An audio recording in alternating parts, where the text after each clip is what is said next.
Former President John Mahama is urging government to suspend the rolling out of new infrastructural projects and focus on completing existing ones.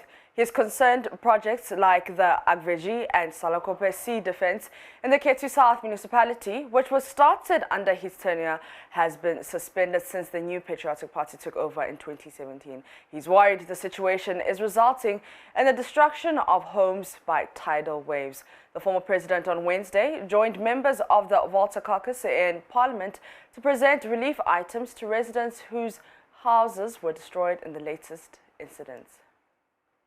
Now, if you look to the left, you see the end of phase 1 of the sea defense that we did. It ended in 2016. It was supposed to be extended eastwards so that it would have covered the communities that are currently affected. Unfortunately, it has, stalled. And so, because of climate change and because of rising sea levels, the sea, has adverse effects both in terms of flooding and in terms of erosion on communities that are on the sea line. And so here is part of gov't. That's the community that we visited. This is part of that community. And you can see that because the sea defense ended there, all the buildings that were here up to over there have all been eroded. They've been washed away. There were houses here. Where we're standing, there were houses. And they've all been washed away. It's the same for the other two communities. And we just came to see what the devastation is.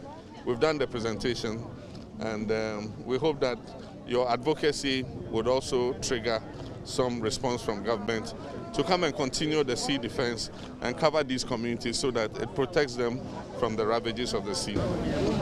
It's a major problem.